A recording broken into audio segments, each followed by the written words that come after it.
앞서 리포트에서 보셨듯이 지난해 11월 신외관법이 도입되면서 업계는 어려움을 호소하고 있는데요.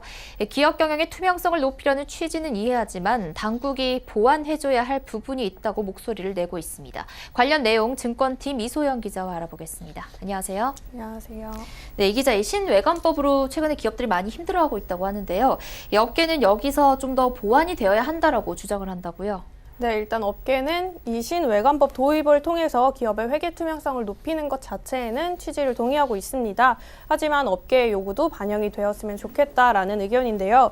특히 보완점으로는 세 가지를 꼽고 있습니다. 바로 내부 회계 감사, 그리고 필수 감사 시간, 그리고 감사인과의 소통, 이 세 가지입니다. 네, 이 세 가지 보완점이 필요하다고 했는데요. 각각 개별적으로 좀 더 구체적으로 설명해 주시죠. 네, 먼저 업계에서 가장 중요시 여기고 있고 가장 우려하고 있는 내부 회계 감사 부분부터 말씀드리도록 하겠습니다. 금융당국이 이 내부 회계 감사라는 카드를 꺼내든 거는 삼성 바이오로직스의 분식회계와 같은 사건이 재발하지 않았으면 하는 취지인데요. 업계도 이 같은 취지에는 역시 동의하고 있습니다. 다만 문제는 제도의 실효성입니다. 이 제도가 먼저 도입됐던 미국의 경우에는 7만 5천 달러라는 기준을 두고 시가총액 7만 5천 달러 이상인 기업들에 이 제도를 도입하고 있습니다. 하지만 한국의 경우 금융당국이 이 제도를 상장기업 전부에 일괄 적용할 방침인데요. 이로 인해서 중소기업들조차도 새로운 내부 회계 감사 시스템을 만드는 데, 구축하는 데 필요한 비용이 들고 또 이를 운영할 전문가를 영입하고 컨설팅을 받는 비용이 증가하고 있습니다. 뿐만 아니라 내부 회계가 감사의 대상이 되면서 감사 시간도 필수 감사 시간도 증가하게 되는데요. 이 때문에 감사 비용 증가까지 더해져서 이중고를 안게 됩니다. 업계 관계자 이야기 들어보시죠. 정말 제대로 하려면 10명이 필요한데 우리 3명, 5명밖에 없어요. 근데 그러면 그 사람들끼리 해야 되겠죠, 결국은. 이거 하자고 5명을 또 뽑을 수 없는 거 아닙니까? 일반 회사들이 스스로 내부 통제 시스템을 갖출 수가 없어요. 이 관계자는 시스템 구축이 결국 기업의 비용 증가로 이어지고 기업의 회계 비용 증가가 적자를 계속하는 요인이 돼서 관리 종목에 지정될 우려가 있다고 지적하기도 했습니다. 네, 이 필수 감사 시간까지 더해져서 이중고다라고 말씀하셨는데요. 여기에는 어떤 문제점이 있습니까? 네, 일단은 금융감독이 이 신외관법을 도입할 때 업종별 그리고 기업의 규모별 필수 감사 시간을 규정했습니다. 문제가 되는 부분은 표본이 너무 적었다는 부분입니다.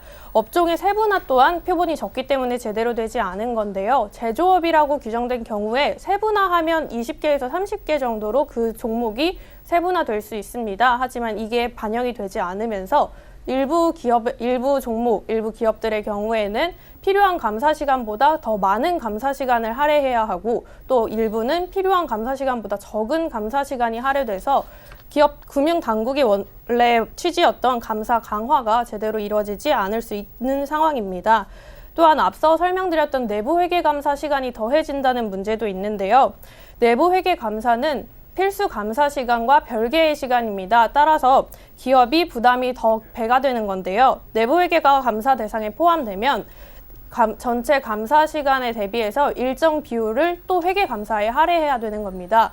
예를 들어서 A기업이 100시간이라는 필수 감사 시간이 배정돼 있고 그리고 이에 따른 회계 감사 비율이 40%라고 규정을 할 때 기본적으로 100시간의 감사를 받고 여기에 회계 감사 시간 40시간이 더해져서 총 140시간의 감사를 받아야 되는 상황입니다.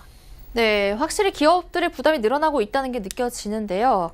마지막으로 그럼 감사인과의 소통 부분이 또 어렵다고 했다는 부분, 이건 어떤 겁니까? 네, 요거는 이제 재무제표를 작성하는 데 있어서 외부 감사인의 독립성을 강화하기 위해서 자문 금지 규정을 둔 게 문제가 되는데요. 물론 이게 외부 감사인의 독립성을 보호해준다는 측면에서 그동안 이 제도는 잘 운영되어 왔습니다.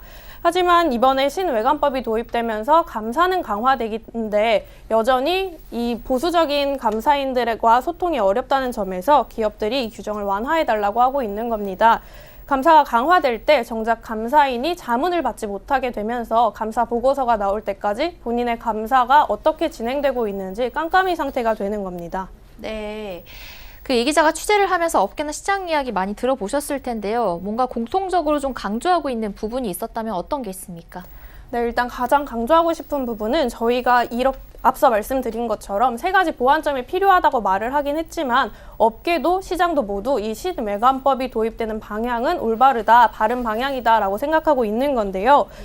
다만 이제 금융당국이 말한 이러한 정책이 효율적으로 실현되기 위해서 업계에서 말하고 있는 보완점이 좀 더 귀 기울여서 들어주면 좋지 않을까라는 의견이 나오는 겁니다. 네.